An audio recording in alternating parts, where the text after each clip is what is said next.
Assalamualaikum, dear students. Hope you're doing well. This is your tutor. This is your facilitator Samir Sadiq for financial accounting subjects. And जैसे कि आप लोगों को पता है मैं FA1, FA2, F3 and F6 taxation के जो सब्जेक्ट्स हैं उनको टीच करता हूँ at wisdom school of accountancy. तो डियर स्टूडेंट्स, आज का जो हमारा सेशन है that is going to be on FA2 orientation.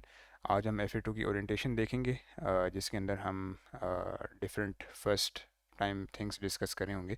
And ये आप नया लेआउट हमारा देख भी सकते हैं वीडियो लेक्चर्स का।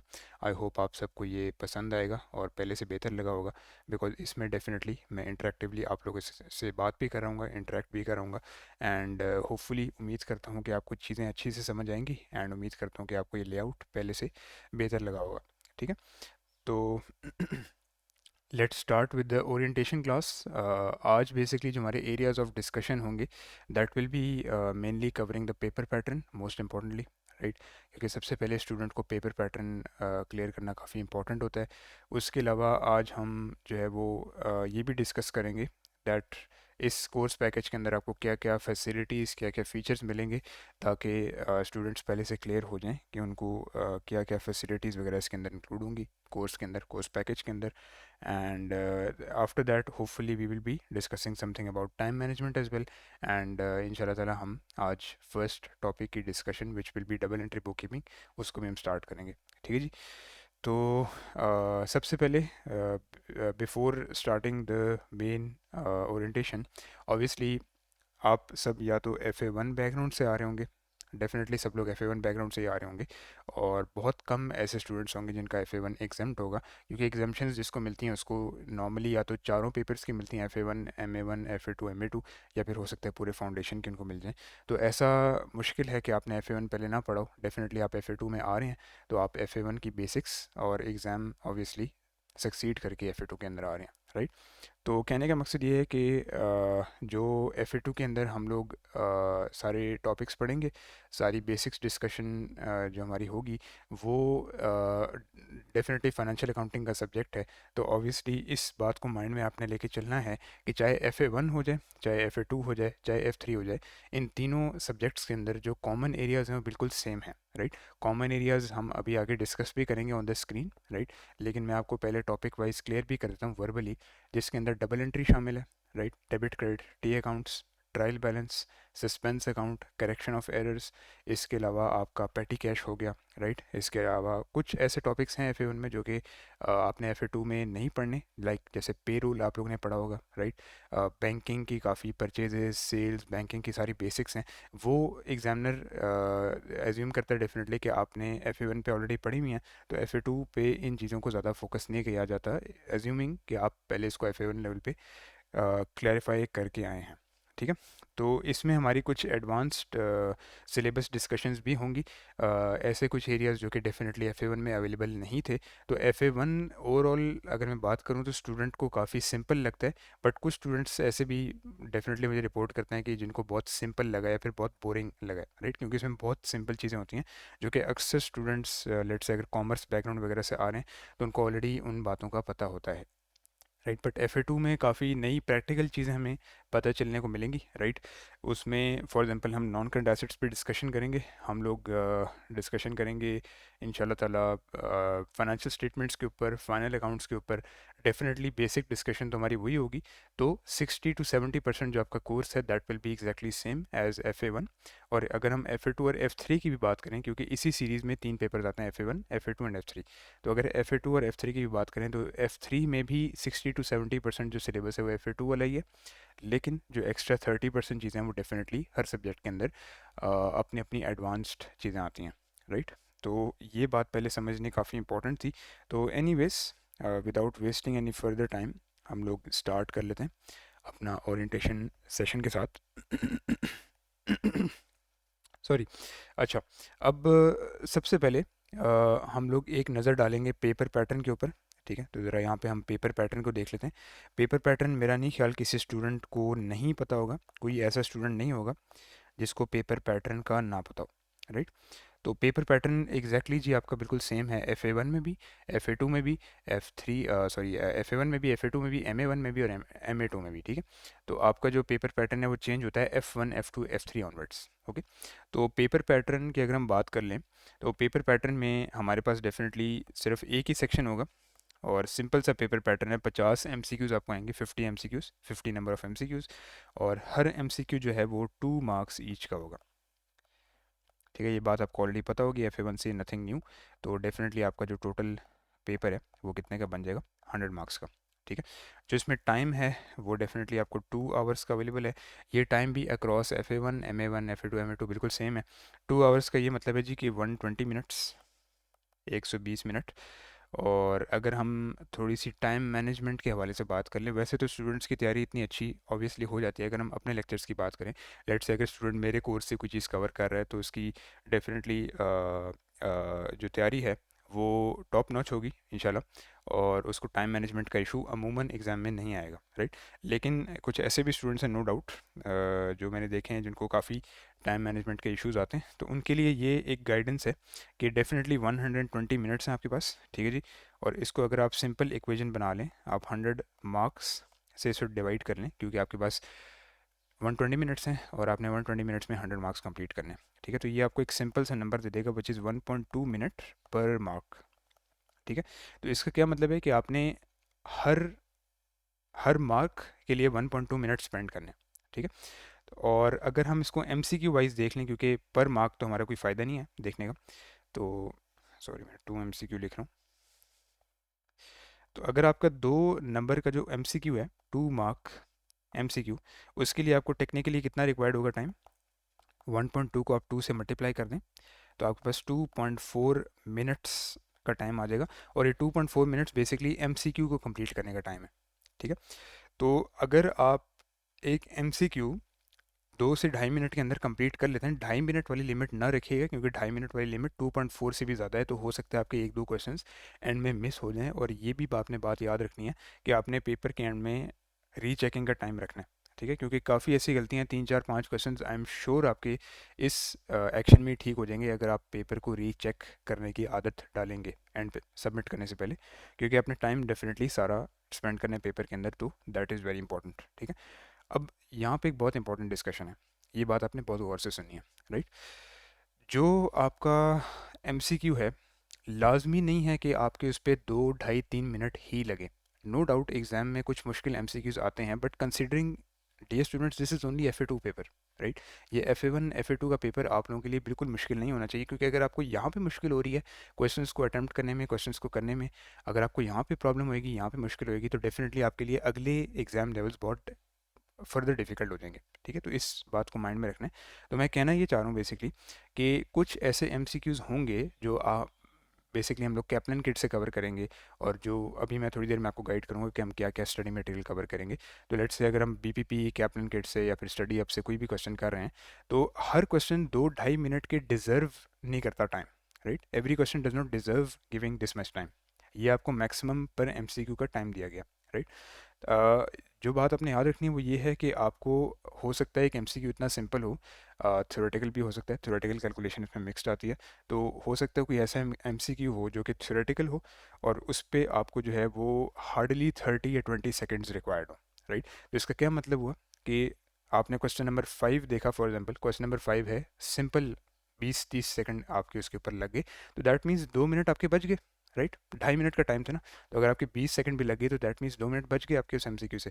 तो दैट मीन्स कि इस तरह आपके लिए एक अपॉर्चुनिटी नई ओपन ये हो गई है कि अगर क्वेश्चन नंबर 10 या क्वेश्चन नंबर 15 या क्वेश्चन नंबर 30, लेट से 50 MCQs में से कोई भी ऐसा MCQ है, या मल्टीपल ऐसे MCQs होंगे जो कि मुश्किल होंगे, जिसमें आपको टाइम ज़्यादा लगाना पड़ सकता है, तो उसके लिए आपको 2 एक्स्ट्रा मिनट लगे जो आपने क्वेश्चन नंबर 5 से बचाए हैं, राइट। उसके लिए उस MCQ के लिए आपको 2 एक्स्ट्रा मिनट मिल जाएंगे करने के लिए जो आपने क्वेश्चन नंबर 5 से बचाए हैं, ओके।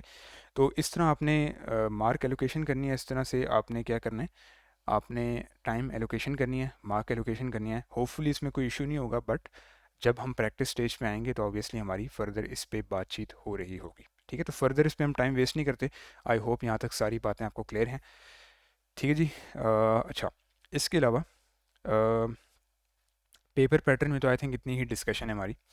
अब हम एक नज़र ये डाल लेते हैं बिफोर डिस्कसिंग के क्या क्या सिलेबस एरियाज़ होंगे, क्या क्या चीज़ें होंगी। एक दफ़ा हम लोग फ़ीचर्स को ज़रा देख लेते हैं कि आपको इस कोर्स पैकेज के साथ क्या क्या फ़ीचर्स मिलेंगे, ठीक है, बिकॉज़ ये भी स्टूडेंट को क्लियर करना ऑन द फर्स्ट डे बहुत इंपॉर्टेंट होता है, ठीक है। तो चलें इसको देख लेते हैं, फ़ीचर्स एंड फैसिलिटीज़, ठीक है, विद रिकॉर्डेड कोर्स। डेफिनेटली अभी जो आप ये देख लें, इसका जो है वो रिकॉर्डेड कोर्स से एफिलिएशन, ठीक है। लाइव क्लासेस अलग होती हैं, डेफिनेटली रिकॉर्डेड कोर्स अलग होता है। तो अगर कोई स्टूडेंट लाइव भी पढ़ रहा है तो डेफिनेटली जो फीचर्स हैं वो मोर और लेस सेम होंगे, ठीक है।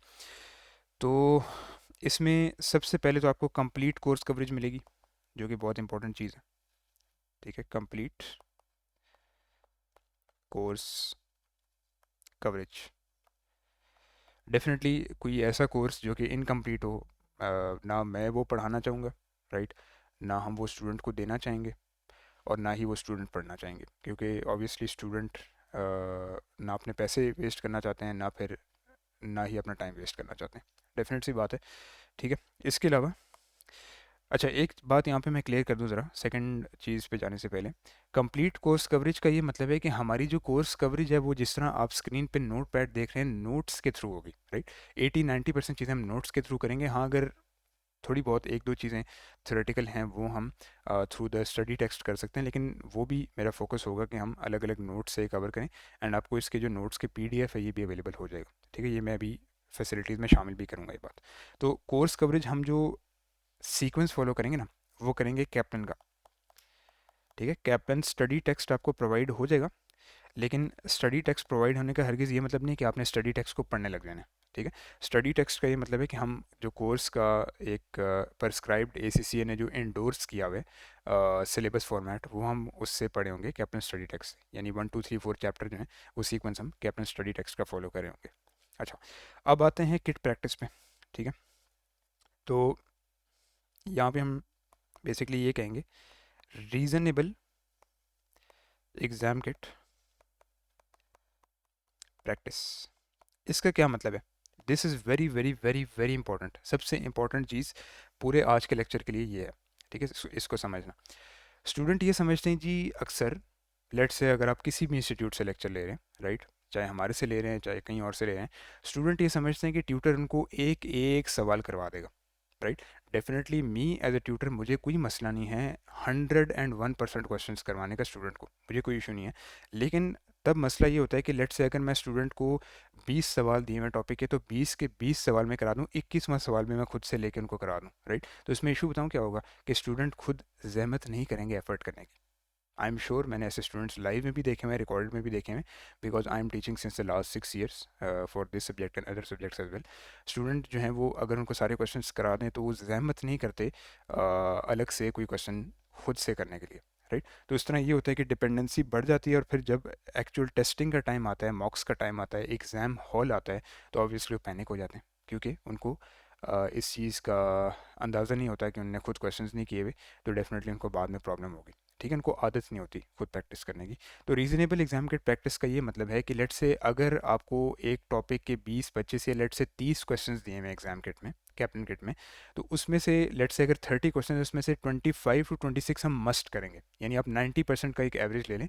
80 to 90% जो क्वेश्चन हैं वो मस्ट करेंगे, राइट। लेकिन जो एंड में 3 4 5 सवालात हैं, वो मैं हाईली रिकमेंड करता हूँ कि स्टूडेंट्स खुद करें, और वो मैं डिलिबरेटली छुड़वा देता हूँ, राइट। मैं खुद छुड़वाता हूँ, मुझे कोई प्रॉब्लम नहीं है छुड़वाने की, ना ही मेरी उन क्वेश्चन से कोई दुश्मनी है ऑब्वियसली। लेकिन वो मैं छुड़वाता सिर्फ इसलिए हूँ कि स्टूडेंट उनको एक दफ़ा खुद ट्राई करें, और अगर कोई इसमें इशू आता है तो डेफिनेटली आप व्हाट्सएप ग्रुप में वो चीज़ पूछ सकते हैं, वो भी अभी हम फैसिलिटी में कवर करते हैं। अच्छा, जो एग्ज़ाम किट की प्रैक्टिस है, वो हम मेन फोकस हमारा होगा कैप्टन किट के ऊपर, ठीक है। कैप्टन किट आपको लेटेस्ट वाली प्रोवाइड भी होगी, ठीक है। कैप्टन किट से हम लोग कवर करेंगे। और सेकंड जो एरिया है हमारा वो बीपीपी किट नहीं है, राइट। बीपीपी किट स्टूडेंट्स जो हैं वो एक तरह से खुद देखते हैं, क्योंकि इसकी रीज़न ये है कि बीपीपी और कैप्टन किट जो है, एक तो इसके क्वेश्चंस काफ़ी सिमिलर हैं, राइट। एसीसी जो है दोनों का उन्होंने सिलेबस इंडोर्स किया हुआ एक तरह से, तो ऑब्वियसली कैप्टन किट और बीपीपी किट में क्वेश्चंस काफ़ी सिमिलर हैं। अलबत्ता मैं ये एग्री कर सकता हूँ कि बीपीपी किट में थोड़े से चैलेंजिंग क्वेश्चंस होते हैं as compare to Kaplan kit, ठीक है। तो इफ़ टाइम अलाउज डेफिनेटली हम बीपीपी को भी देख सकते हैं, बट हमारी रिकमेंडेशन ये होती है एज अ ट्यूटर कि बीपीपी किट एक दफ़ा स्टूडेंट कैप्लन और जो सेकंड चीज़ अभी मैं डिस्कस कर रहा हूँ study hub, right, Kaplan kit और स्टडी हब करने के बाद जो कि मैं कवर कराऊंगा डेफिनेटली लेक्चर्स में, आप बीपीपी किट को एक दफ़ा खुद से ट्राई करें, क्योंकि देखें क्वेश्चंस की कमी नहीं है, there are plenty of practice that you can do. Questions की आपको कभी इंशाल्लाह कमी नहीं होगी in every subject of ACCA, right. तो बीपीपी किट अगर आप खुद करें, अगर आप नहीं भी करते, राइट, ये भी इसका पर्सपेक्टिव आप ले सकते हैं, अगर आप नहीं भी करते तो इट्स कम्प्लीटली फाइन, ठीक है। तो सेकंड हम एरिया क्या डिस्कस करेंगे, स्टडी हब प्रैक्टिस। जो स्टडी हब प्रैक्टिस है ना, अगर हम उसको कैप्लन और बीपीपी किट दोनों से कंपेयर करें तो हमेशा याद रखें कि study hub is far more higher than Kaplan kit and BPP kit combined, right. क्योंकि कैप्लन में बहुत सिंपल सवाल हैं just to understand the concept, right. आप तो सिर्फ क्वेश्चंस का कॉन्सेप्ट समझना है, सॉरी, आपको सिर्फ टॉपिक का कॉन्सेप्ट समझना है और अपने आप को टेस्ट करना है सिंपली, तो आप कैप्लन किट करें, वो तो हम करेंगे ही करेंगे, राइट। जो स्टडी हब है ना, स्टडी हब एक नेक्स्ट लेवल ऑफ क्वेश्चंस है, राइट, क्योंकि स्टडी हब के जो क्वेश्चंस हैं वो कैप्लन से फार मोर और बीपीपी किट से भी फार मोर डिफिकल्ट है, राइट। बिकॉज स्टडी हब में जो एसीसी ने अभी रिसेंटली इंट्रोड्यूस किया, स्टडी हब के अंदर एसीसी ने ये फोकस किया है कि वो एग्जामिनर से रियल टाइम इंफॉर्मेशन ले और उसमें इस तरह के सवाल आते हैं जो कि अक्सर आपके एग्ज़ाम में जो लेवल ऑफ कॉन्फिडेंस रिक्वायर्ड है या लेवल ऑफ एक्सपर्टीज़ रिक्वायर्ड है, ताकि आप एग्ज़ाम में पैनिक ना करें, उसका सोल्यूशन क्या है कि आप अपनी तैयारी के दौरान स्टडी अप की प्रैक्टिस करें, ठीक है। तो यहाँ पे मैं एक चीज़ लिख देता हूँ कि BPP kit, BPP kit on student discretion, ठीक है। इसका ये मतलब है कि अगर स्टूडेंट खुद उसको कवर करना चाहते हैं तो वो कर सकते हैं, ठीक है। This is completely up to you. अगर आप ना भी करें कोई मसला नहीं, आप कंप्लीटली बीपीपी किट को छोड़ भी सकते हैं if you think that captain kit and study hub is enough for you. लेकिन जो स्टूडेंट्स कॉमर्स अकाउंटिंग बैकग्राउंड से नहीं आए, जिनका एफ ए वन में लेट से इतना अच्छा स्कोर नहीं था, उनके लिए रिकमेंडेड ये है कि डेफिनेटली आपने क्वेश्चंस तो सारे करने ही हैं, तो आप बीपीपी किट को भी अगर कर लें तो that will be better for you, ठीक है। तो ये तो हमारी बात होगी कंप्लीट कोर्स कवरेज पे, रीजनेबल एग्जाम किट प्रैक्टिस पे। इसके अलावा आपको definitely most importantly WhatsApp tutor support मिलेगी, ठीक है। व्हाट्सएप ट्यूटर सपोर्ट हमारे हर कोर्स पैकेज में अवेलेबल होती है, बट ये याद रखें ये सिर्फ 45 डेज़ और 90 डेज़ वाले कोर्स में होगी, ठीक है। एक हमारा 30 डे वाला कोर्स पैकेज भी होता है, और ये जो, सॉरी, ये वाला जो कोर्स पैकेज है 30 डेज़ वाला, ये फोकस्ड है उन स्टूडेंट्स पे जो कि एक रिवीजन करना चाहते हैं। इसको हम रिवीजन पैकेज या बजट पैकेज का नाम देते हैं। एक तो इसकी प्राइस कम होती है, और नंबर टू इसमें आपको एक्सेस डेज कम मिलते हैं, और ये उन स्टूडेंट्स के लिए होता है जिन्होंने ऑलरेडी पहले सिलेबस को पढ़ा हुआ है, या लेट से किसी और ट्यूटर से उसने पढ़ा था स्टूडेंट ने इस सब्जेक्ट को, और वो एक दफ़ा रिवाइज करना चाहते हैं, उसके कुछ टॉपिक्स रह गए हैं वो इस कोर्स से देखना चाहते हैं, तो उनके लिए 30 डेज़ वाला कोर्स पैकेज है। तो याद रखें इसमें व्हाट्सएप सपोर्ट अवेलेबल नहीं होगी, व्हाट्सएप सपोर्ट नॉट अवेलेबल, ठीक है जी, व्हाट्सएप सपोर्ट इसमें अवेलेबल नहीं होगी, ओके। तो नॉर्मली आप में से मोस्टली स्टूडेंट्स यही होंगे, या तो 45 डेज़ वाले हजरात होंगे या 90 डेज़ वाले हजरात होंगे, आपको ऑब्वियसली व्हाट्सएप ग्रुप में ऐड कर दिया जाएगा। अगर मैं वहाँ पे रिप्लाई ना दूँ तो there are hundreds of other students available जो आपको रिप्लाई दे सकते हैं, बट मेरी अटमोस्ट कोशिश होगी कि मैं आपको रिप्लाई दूँ। इसके अलावा मैं बाद में भूल ना जाऊँ, this is my contact number 0301957271, ठीक है, जो हमारा वन ऑफ द विजडम का नंबर भी है। 2-3 नंबर्स हैं विजडम के, बट बाकी नंबर्स आपको मिल सकते हैं हमारे यूट्यूब और फेसबुक पेज से भी। तो ये मेरा नंबर है, ठीक है, the tutor of financial accounting, ये मेरा नंबर है। और अगर आपको कोई प्रॉब्लम्स हैं, क्वेरीज़ हैं, if you are registered student, अगर आप रजिस्टर्ड नहीं भी हैं, you want to discuss anything with me, definitely मैं किसी को डिनाई नहीं करता, मेरी कोशिश ये होती है कि मैं हर किसी को हेल्प करूँ, right. Even if you are a enrolled student और नॉट एनरोल्ड स्टूडेंट, डेफिनेटली मेरी यही कोशिश होती है कि सबकी हेल्प की जाए, ठीक है। तो if you don't receive reply on the WhatsApp group, आप मुझे इस पे नंबर पे प्राइवेट मैसेज भी कर सकते हैं, ठीक है, क्योंकि ग्रुप पे अक्सर काफ़ी सारे मैसेज आए होते हैं स्टूडेंट के, तो वो कभी कभी मैसेज आपका मिस भी हो सकता है, ठीक है। चलें, नंबर 4, कोर्स कवरेज होगी, एग्ज़ाम की प्रैक्टिस होगी, व्हाट्सएप सपोर्ट होगी, यस, मॉक्स। इसमें देखें टेस्ट नहीं है, ठीक है। टेस्ट के लिए आप बीपीपी किट को भी एक स्पेसिमेन बना सकते हैं कि लेट से मैंने अगर अपने अपने आप को टेस्ट करना है, लेट से अगर मैं स्टूडेंट हूँ, तो यार अगर मैंने अपने आप को टेस्ट करना है तो कैप्लन किट तो सर करवा रहे हैं, स्टडी हब भी सर करवा रहे हैं, जैसे उसमें से कुछ क्वेश्चन वो छोड़ रहे हैं, तो नंबर वन टेस्ट आपका ये होना चाहिए कि जो मैंने कैप्लन किट से और स्टडी हब से चीज़ें छुड़वाई हैं वो आप खुद कर सकते हैं। That's your test number one.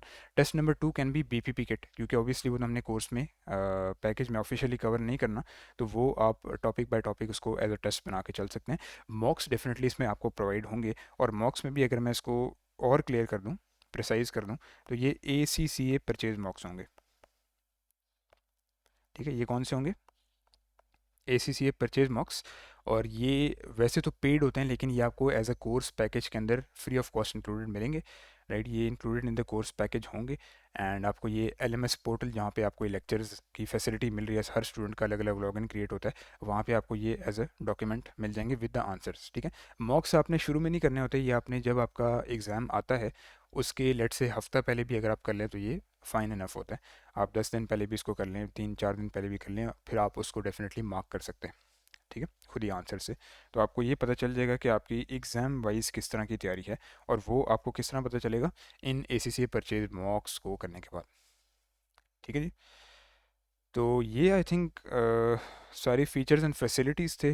I think हमने सारी चीज़ें कवर कर ली हैं इसमें। और हाँ, number 5, PDF notes for every topic will be provided. ठीक है, आपको सब PDF नोट्स मिलेंगे हर टॉपिक के, और उसके थ्रू आप अच्छे से तैयारी कर सकते हैं। तो उसके लिए फिर आपको स्टडी टेक्स्ट पे जाने की ज़रूरत नहीं होगी। एंड इफ़ यू वांट, आप PDF नोट्स को प्रिंट भी करवा सकते हैं, बट आजकल टेक्नोलॉजी का ज़माना है, आप अपने सामने मोबाइल पे, लैपटॉप पे नोट्स ओपन करके इजीली उस टॉपिक को रिवाइज कर सकेंगे। ठीक है जी। तो चीज़ों को हम डिटेल में कवर करेंगे। होपफुली कोई इशू वगैरह नहीं आएगा किसी स्टूडेंट को, क्योंकि अक्सर मैंने स्टूडेंट्स का फीडबैक यही सुना है कि डेफिनेटली उनको व्हाट्सएप ग्रुप में ऐड हम करते हैं, बट कोर्स की जो फ्रीक्वेंसी होती है और जो डिटेलनेस होती है वो इतनी ज़्यादा होती है कि स्टूडेंट को अमूमन क्वेश्चन पूछने का मौका मिलता ही नहीं है। ठीक है, तो इंशाल्लाह ताला सबका यही फीडबैक होगा, आई होप। तो ये हमारे जो हैं फीचर्स एंड फैसिलिटीज़ कवर हो गए। ठीक है, पेपर पैटर्न की हमने डिस्कशन कर ली है। ओके, अब ये तो हमारा छोटा सा ओरिएंटेशन सेशन एक तरह से कवर हो गया, राइट। अब हम अपना फर्स्ट टॉपिक जो है वो स्टार्ट कर सकते हैं, राइट। फर्स्ट टॉपिक स्टार्ट करने से पहले मैं आपको एक बेसिक देना चाहूँगा कि क्योंकि हम फाइनेंशियल अकाउंटिंग का एक सब्जेक्ट पढ़ रहे हैं, and FA2 is a very very important base of financial accounting. अगर आपकी बेस FA2 में अच्छी बन गई ना, तो डेफिनेटली आपकी जो अगले पेपर्स हैं, specially F3 and F7 financial reporting, और इवन आगे जो SBR लेवल है आपका प्रोफेशनल लेवल में, तो उनकी जो तैयारी है आपकी फर्दर आसान हो जाएगी, प्रोवाइडेड कि अगर आपकी बेस अच्छी बनी हो। ठीक है, तो जो हमारा बेसिक टॉपिक इसके अंदर आता है ना, जो हमने कवर करना है, that is double entry book keeping. ठीक है, इसको एक नज़र देख लेते हैं। ठीक है जी। तो डियर स्टूडेंट्स, हम कौन सा टॉपिक यहाँ पे कवर करने लगे हैं, कौन सा टॉपिक हम देखने लगे हैं? Double entry book keeping. Double entry book keeping में वही बातें आपने सारी जो FA1 में डिस्कस की हुई हैं, एग्जैक्टली वही चीज़ हम डिस्कस करेंगे। शुरू वाली ऑब्वियसली 10 to 15 क्लासेज या 20 क्लासेज आप कह सकते हैं कि आपका सारा चैप्टर्स की रिविजन होगी। ऑब्वियसली वो सिलेबस के अंदर इंक्लूडेड है। मैं ये तो नहीं कह रहा कि क्योंकि आपने FA1 में वो चीज़ कर ली थी हम FA2 में नहीं पढ़ेंगे, क्योंकि ऑब्वियसली ऐसा तो कोई स्टूडेंट नहीं, ऐसा तो कोई ट्यूटर नहीं करता, बट डेफिनेटली हम उसको डिटेल में डिस्कस करेंगे। ठीक है, तो जो आपका डबल एंट्री बुक कीपिंग है, उसमें वही सारी कहानी है, debit credit, T account, debit side credit side. ठीक है, वही सारी कहानी है। इसको हम आसान तरीके से बहुत डिस्कस करेंगे।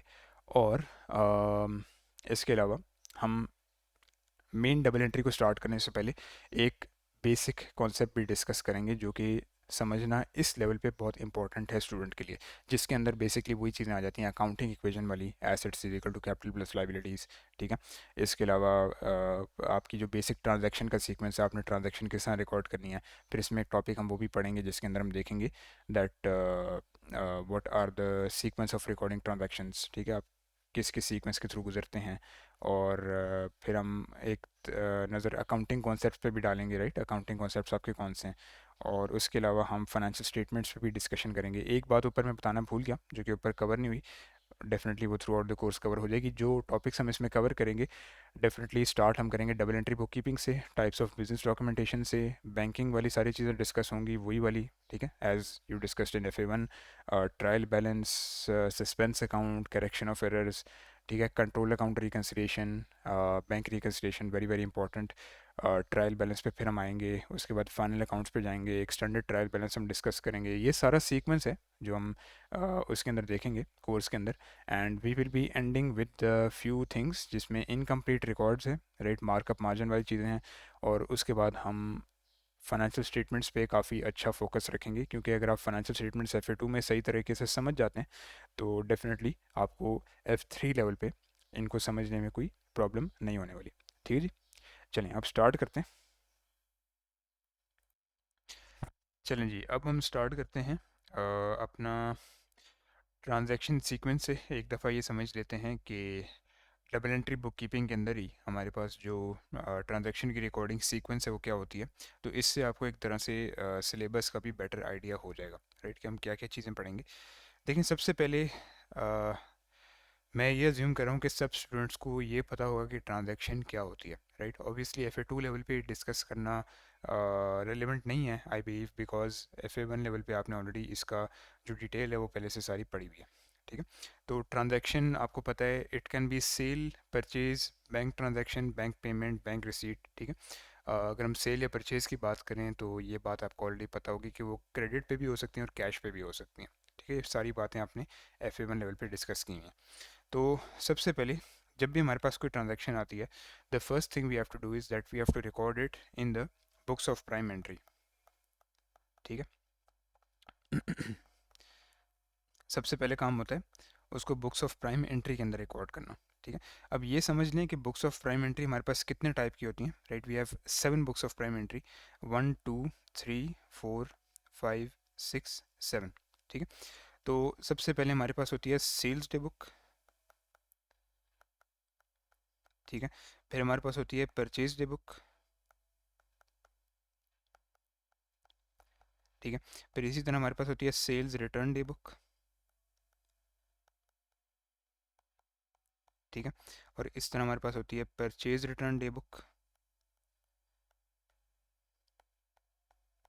ओके।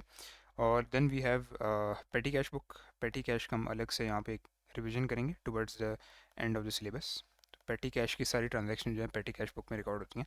फिर हमारे पास होती है कैश बुक, और कैश बुक में तमाम, अगर बिज़नेस कैश बेसिस पे ऑपरेट कर रहा है तो बिज़नेस की तमाम जो ट्रांजैक्शंस हैं, पेमेंट्स एंड रिसीट्स, वो कैश बुक में रिकॉर्ड होती हैं, ठीक है।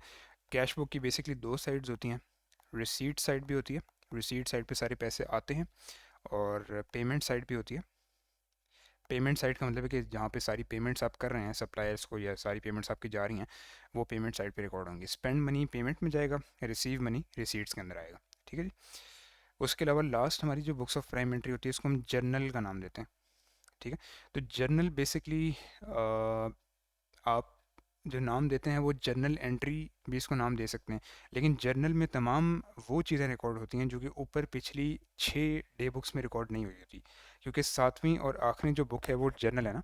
तो जो आपकी लास्ट 6 बुक्स में रिकॉर्ड नहीं हुई होती, यानी कि ना वो चीज़ सेल है, ना वो परचेज़ है, ना वो चीज़ सेल रिटर्न है, ना वो चीज़ परचेज़ रिटर्न है, ना वो चीज़ पेटी कैश के अंदर शुमार हो रही है, ना ही वो चीज़ कैश है, ठीक है। इसमें डिफरेंट एग्जांपल्स आ जाती हैं, जैसे हम नॉन करंट एसेट्स में पढ़ेंगे डिप्रिसिएशन, ठीक है। आगे जाके आप इनटेंजिबल एसेट्स में पढ़ेंगे अमोर्टाइजेशन, रिसीवेबल्स का increase decrease, bad debts record करना, प्रोविजंस रिकॉर्ड करना, ये सारी चीज़ें हम जर्नल के अंदर करते हैं। तो आप इसको जर्नल एंट्री से भी समझ सकते हैं। जर्नल एंट्री बेसिकली होता है डेबिट क्रेडिट रिकॉर्ड करना, राइट। जैसे debit expense, credit cash, right. Debit कोई भी चीज़, क्रेडिट कोई भी चीज़, तो इस चीज़ को हम जर्नल एंट्री का नाम देते हैं। तो सबसे पहले आपकी ट्रांजैक्शन जो है वो इस चीज़ को हिट करती है, बुक्स ऑफ प्राइम एंट्री को, ओके।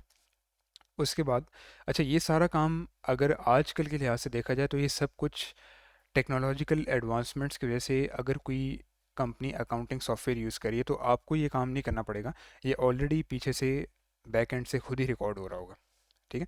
लेकिन as accountant you need to understand कि जो आइटम्स हैं उसकी इंजीनियरिंग कैसे हो रही है, ताकि अगर आपको कोई प्रॉब्लम आती है during the preparation of preparing something, right, during the preparation of preparing accounts, तो आप ये समझ सकें कि अगर कोई प्रॉब्लम है तो आप उसकी बैक एंड तक कैसे पहुंचेंगे, आप उसका सोल्यूशन कैसे निकालेंगे। ठीक है, ये सारा मकसद है इन चीज़ों को डिस्कस करने का, क्योंकि अगर अकाउंटेंट्स ने सोल्यूशन ना निकालना होता तो फिर ये सारा कोर्स हम पढ़ ही ना रहे होते। ओके, चलें। बुक्स ऑफ प्राइम एंट्री के बाद जो सेकंड आइटम है वो है double entry. Okay, double entry अभी हम डिस्कस भी करेंगे इस टॉपिक के अंदर। जो डबल एंट्री है उसमें तमाम हम डेबिट क्रेडिट जो है वो डिस्कस करेंगे, राइट, कि डेबिट किस चीज़ को हम करते हैं, क्रेडिट किस चीज़ को करते हैं। इसके तमाम रूल्स हैं जो आई एम श्योर आपने FA1 लेवल पे भी पढ़े होंगे, बट ये आप मेन चीज़ तब करते हैं जब आपकी बुक्स ऑफ प्राइम एंट्री हो जाए। ठीक है, तो डबल एंट्री के बाद जो नंबर 3 स्टेप होता है वो है टी अकाउंट्स, क्योंकि डबल एंट्री की हेल्प से ही फिर हम टी अकाउंट्स बनाते हैं, राइट। टी अकाउंट आप सबको पता होगा इस शेप में होता है, इस शक्ल का होता है, राइट। और इसकी डेबिट साइड ये होती है, क्रेडिट साइड ये होती है। कभी कभी आपकी डेबिट क्रेडिट साइड चेंज भी कर सकती है, आई मीन प्लस माइनस उसका चेंज भी कर सकता है। डेबिट क्रेडिट साइड हमेशा सेम रहती है, राइट। तो कुछ सिचुएशन ऐसी होती हैं जिसमें आपका क्रेडिट प्लस होता है, डेबिट माइनस होता है, और कुछ सिचुएशन ऐसी होती हैं जिसमें आपका डेबिट प्लस होता है, क्रेडिट माइनस होता है। ये सारी चीज़ें अभी हम शॉर्टली डिस्कस करना स्टार्ट करेंगे, ठीक है, जैसे ये डिस्कशन ख़त्म हो जाएगी उसके बाद। ओके, चलें। टी अकाउंट्स के बाद हमने इनको बैलेंस करना होता है। नंबर 4 जो स्टेप है, बैलेंस द टी अकाउंट्स। ठीक है, बैलेंसिंग आप कैसे करते हैं ये हम with the help of example देखेंगे। हो सकता है आज के लेक्चर में नहीं, बट नेक्स्ट लेक्चर में हो सकता है इसको हम कवर करें। तो टी अकाउंट्स को बैलेंस हम वैसे ही करते हैं जैसे आप लोगों ने पहले इसको पढ़ा होगा।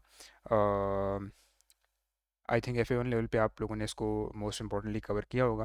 Balance carry down, balance brought forward, balance carry down, carry forward. ठीक है, ओपनिंग बैलेंस, क्लोजिंग बैलेंस, वही सारी चीज़ें होती हैं। लेकिन इस सारे प्रोसेस को हम यहाँ पे भी इस कोर्स में एक दफ़ा रिवाइज करेंगे। अगेन कोई भी चीज़ हम यहाँ पे स्किप या मिस नहीं करेंगे इंशाल्लाह। ठीक है, चलें। तो इसके बाद जो पांचवा स्टेप होता है वो ये है कि जब आप टी अकाउंट्स को बैलेंस कर लेते हैं, यानी टी अकाउंट्स को आप क्लोज ऑफ कर लेते हैं, उसके बाद आप जो चीज़ें हैं उनको ट्रायल बैलेंस में डालते हैं। ठीक है, ट्रायल बैलेंस का ऑब्वियसली हम अलग से टॉपिक पढ़ेंगे, towards the end of the syllabus आएगा। इसके अंदर हम करेक्शन ऑफ एरर्स भी डिस्कस करेंगे, सस्पेंस अकाउंट को भी देखेंगे। ठीक है, बट ये भी मैं आपको बताता चलूँ कि this is not something new in FA2। ये सारी चीज़ें जो हैं इंक्लूडिंग द ट्रायल बैलेंस, ये आप सब जो है वो FA1 में ऑलरेडी पढ़ते हुए आए हैं। ओके, अच्छा, ट्रायल बैलेंस जब बन गया उसके बाद जब आपने ये चीज़ इंश्योर कर ली कि आपके ट्रायल बैलेंस में कोई गलतियाँ नहीं हैं, नो एरर्स, क्योंकि देखें ट्रायल बैलेंस का क्या मकसद होता है। ट्रायल बैलेंस ये डिसाइड करता है कि आपके जो तमाम प्रोसेस है, बुक्स ऑफ प्राइम एंट्री में आपने रिकॉर्ड की ट्रांजैक्शंस, आपके अकाउंटिंग सिस्टम ने उसकी डबल एंट्रीज क्रिएट की, टी अकाउंट क्रिएट किए, तो ट्रायल बैलेंस का मकसद ये होता है कि कोई एरर्स तो नहीं आए अभी तक, एरर्स को फाइंड करना, राइट। तो ये एरर चेकिंग डिवाइस का भी काम करता है। ये बातें हम तब डिस्कस करेंगे जब हम ट्रायल बैलेंस का टॉपिक स्टार्ट करेंगे। ठीक है, तो ट्रायल बैलेंस एक फ़िल्टर की तरह के काम करते हैं। अगर कोई एरर्स नहीं है तभी आप आगे जाएंगे, अगर ट्रायल बैलेंस मैच नहीं हो रहा तो अकाउंटिंग सिस्टम आपको आगे नहीं जाने देता। ठीक है, और जो सिक्स्थ एंड लास्ट स्टेप है that is basically to prepare financial statements, final accounts भी आप कह सकते हैं, financial statement is the right word. ठीक है, अब फाइनेंशियल स्टेटमेंट्स में वैसे तो हमारे पास 5 फाइनेंशियल स्टेटमेंट्स होती हैं। ठीक है, नंबर ऑफ फाइनेंशियल स्टेटमेंट्स जो हैं वो 5 हैं, बट फिलहाल FA2 के अंदर हम सिर्फ 2 डिस्कस करेंगे। अलबत्ता मैं लिखूंगा यहाँ पे सारी 5, बट याद रखें हम सिर्फ 2 यहाँ पे डिस्कस करे होंगे। ठीक है, तो the first one is statement of financial position. SOFP इनके शॉर्ट फॉर्म्स में लिख रहा हूँ ताकि टाइम हमारा वेस्ट ना हो। ऑब्वियसली आपको इनका मतलब तो पता होगा। SOPL, स्टेटमेंट ऑफ प्रॉफिट और लॉस, वेरी इंपॉर्टेंट। ठीक है, statement of cash flow, statement of changes in equity, SOCIE। ठीक है, और लास्ट पे जो स्टेटमेंट है उसको हम स्टेटमेंट नहीं कहते, उसको हम डिस्क्लोजर नोट का नाम देते हैं, क्योंकि डिस्क्लोजर नोट्स में तमाम वो चीज़ें होती हैं जो कि आपके नंबर्स को एक्सप्लेन कर रही होती हैं, वो आइटम्स जो कि आपने डिस्क्लोज करना बहुत लाजमी होता है शेयर होल्डर्स को, कि ये प्रोविजन या फिर ये लाइबिलिटी या फिर ये एसेट आ रहा है, ये किस बेसिस पे आ रहा है, राइट, इसकी एक्सप्लेनेशन क्या है, इसका ब्रेक डाउन क्या है। तो वो ब्रेक डाउन्स वगैरह आप डिस्क्लोजर नोट्स के अंदर देते हैं।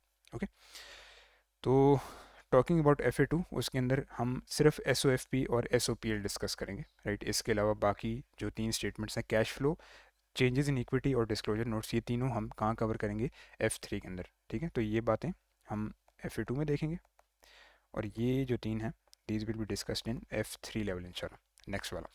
ओके, तो ये जी हमारे पास एक ट्रांजैक्शन रिकॉर्डिंग सीक्वेंस हो गया है। आई होप आपको क्लियर है डेफिनेटली पहले से आपको ये बातें पता होंगी, बट अगर नहीं पता थी तो डेफिनेटली आपको यहाँ पे एक रिफ्रेशर जो है वो एक तरह से हो गया। ठीक है, चलें अब हम स्टार्ट करते हैं with the double entry book keeping actually. ठीक है, जिस टॉपिक की हम बात कर रहे थे पहले। सो हमारे पास जो डबल एंट्री बुक कीपिंग में चीज़ें हैं वो होती हैं दो टाइप की, राइट। हम जो ट्रांजेक्शन्स हैं उनको दो ग्रुप्स के अंदर डिवाइड करते हैं। सबसे पहला जो है that is called group number 1, and जो सेकंड वाला है उसको हम कहते हैं ग्रुप नंबर 2। ठीक है, तो ग्रुप नंबर 1 में क्या चीज़ें आती हैं, ग्रुप नंबर 2 में क्या चीज़ें आती हैं, इसको ज़रा हम देख लेते हैं। ग्रुप नंबर 1 में हमेशा याद रखें तीन चीज़ें आती हैं, एसेट्स, एक्सपेंसेस और परचेजेस। ठीक है, ग्रुप नंबर 2 में कौन सी चीज़ें आती हैं, liability, very important, liability, sales या फिर किसी भी तरह की इनकम, क्योंकि इनकम और सेल्स एक ही बात होती है, और कैपिटल। ठीक है, तो तीन चीज़ें वहाँ पे होगी ग्रुप 1 में, तीन चीज़ें ग्रुप 2 में होगी आपकी। ओके, अब इनको मैंने दो ग्रुप्स में क्यों डिवाइड किया है, मैंने सबको ग्रुप 2 या सबको ग्रुप 1 में क्यों नहीं लिखा। इसकी रीज़न ये है कि ग्रुप 1 की एक अलग ट्रीटमेंट है और ग्रुप 2 की एक अलग ट्रीटमेंट है। ठीक है, तो हमेशा याद रखें दैट अगर आप ग्रुप 1 की बात कर रहे हैं तो ये तीनों चीज़ें एसेट्स, एक्सपेंसेस एंड परचेजेस, ये जब भी बढ़ेंगी, इंक्रीज जब भी होंगी, तो उनको हम इंक्रीज पे क्या करेंगे, डेबिट साइड पे रिकॉर्ड करेंगे, राइट। और ये चीज़ें जब भी डिक्रीज होंगी, ये चीज़ें जब भी कम होंगी, इनको हम क्रेडिट साइड पे रिकॉर्ड करेंगे। ठीक है, अभी थोड़ी देर में हम डिस्कस करेंगे कि एसेट्स में क्या क्या एग्जांपल्स हैं, एसेट्स क्या होते हैं, एक्सपेंसेस में क्या क्या चीज़ें आती हैं, परचेजेस की एज सच कोई डेफिनेशन नहीं है, लाइबिलिटी की भी अभी हम डिस्कशन करेंगे, सेल्स और कैपिटल को भी देखेंगे इसमें क्या क्या चीज़ें आती हैं। ओके, तो ग्रुप 1 में आपने याद रखना है अगर ये चीज़ बढ़ रही है, इंक्रीज हो रही है, this will be recorded in debit side.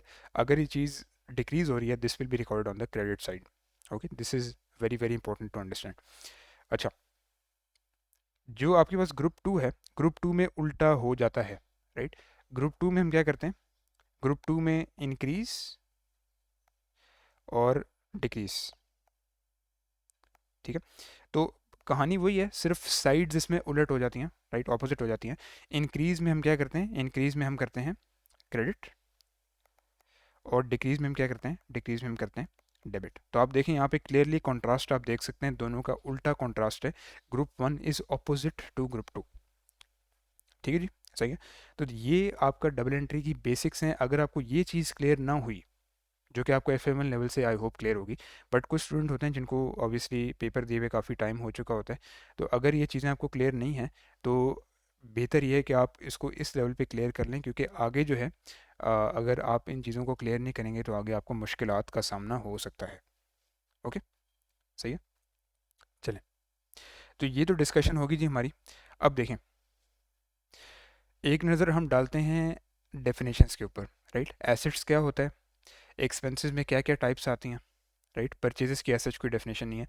Liability में क्या क्या टाइप्स आती हैं, लाइबिलिटीज़ क्या होता है, कैपिटल क्या होता है। ठीक है, परचेज और सेल की कोई एज सच डेफिनेशन नहीं है, क्योंकि वो आपको पता है वो क्या चीज़ें होती हैं। ओके, चलें, सबसे पहले एसेट्स को ज़रा देख लें। अच्छा, सबसे पहले मैं डेफिनेशन लिखूंगा, डेफिनेशन को हम डिस्कस करेंगे, एक्सप्लेन करूंगा मैं, उसके बाद हम इसकी टाइप्स पे आएंगे, राइट। आप सबको पता है कि एसेट्स और लाइबिलिटीज़ एक वाहिद चीज़ है जो कि नॉन करंट भी होती हैं, करंट भी होती हैं। ओके, तो एसेट्स में देखें जो डेफिनेशन होती है वो जैसी है, पहले मैं लिख देता हूँ इसको, अ रिसोर्स और आइटम दैट इज ओन्ड और controlled by entity which generates which generates future economic benefits over its useful life। ठीक है, ये इसकी डेफिनेशन है, बहुत सिंपल सी है, इसको ज़रा समझ लें एक दफ़ा।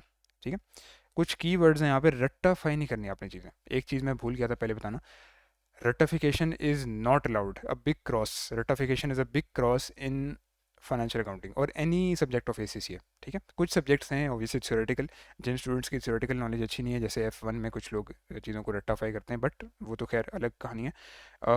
यहाँ पे आपने डेफिनेशन को ना अंडरस्टैंड करना है। ठीक है, बजाय इसको मेमोराइज करने की, you have to understand the things.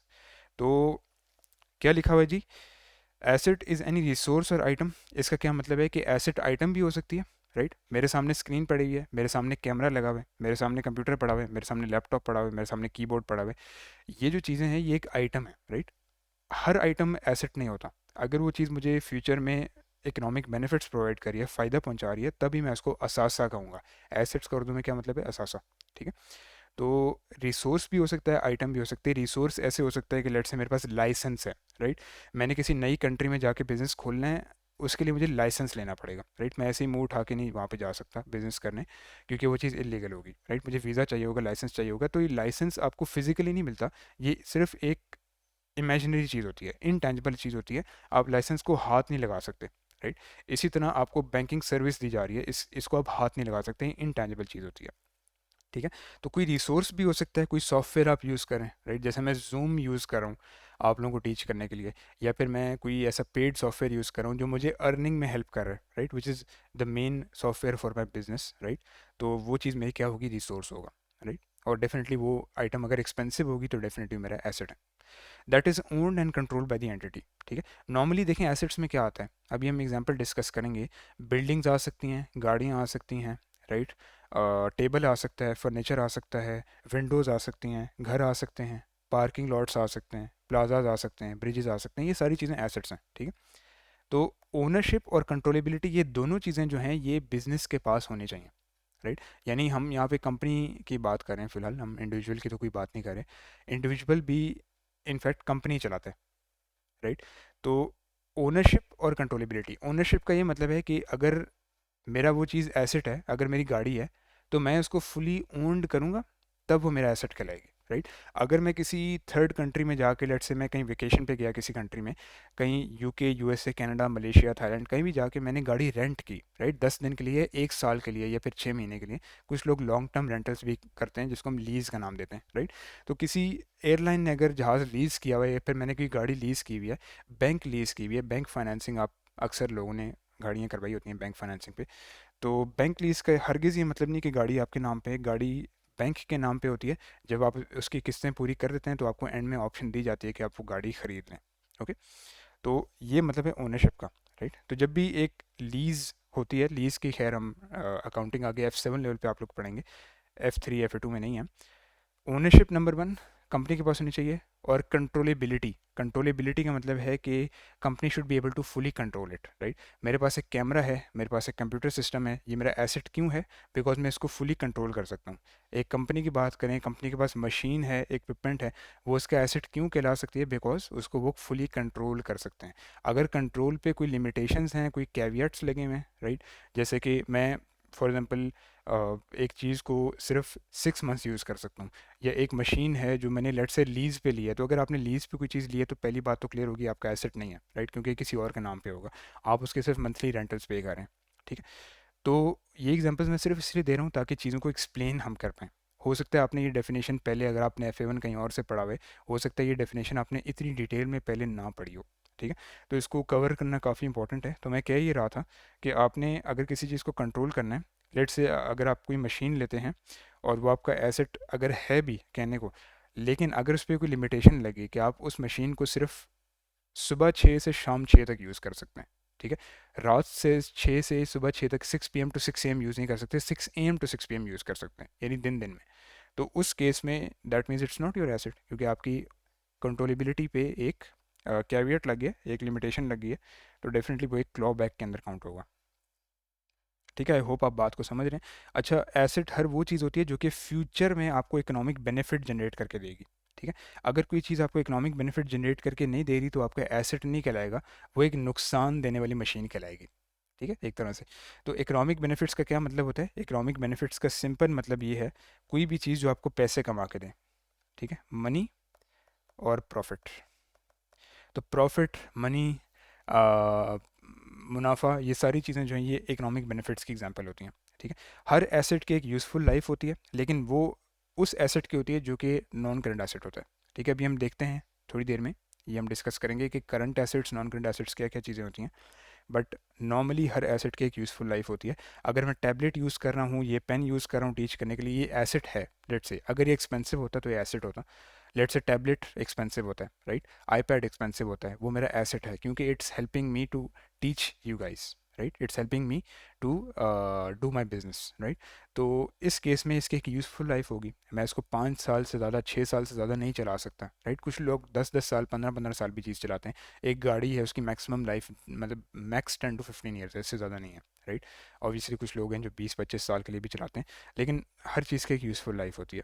ये चीज़ हम तब पढ़ेंगे जब हम डेप्रिसिएशन को फर्दर डिस्कस करेंगे, ठीक है।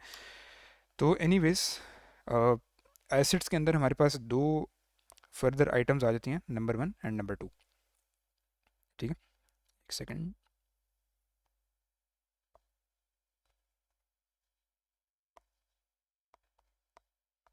अच्छा, सबसे पहले हमारे पास नॉन करंट एसिड्स हैं, ठीक है। नॉन करंट एसेट्स हमेशा याद रखें वो वाले एसेट्स होते हैं जिनकी लाइफ 12 मंथ से ज़्यादा होती है, मोर देन 12 मंथ्स। इन चीज़ों को मैं जल्दी जल्दी इसीलिए रिवाइज करा रहा हूँ क्योंकि इस पर टाइम लगाना इतना इंपॉर्टेंट नहीं है फ़िलहाल। हो सकता है आपने पहले FA1 लेवल पे पढ़ी हूँ, और अगर नहीं भी पढ़ी हुई तो इनके हम अलग से टॉपिक्स, अलग से चैप्टर्स डिटेल में डिस्कस करेंगे, राइट, आगे चलते हुए इन FA2।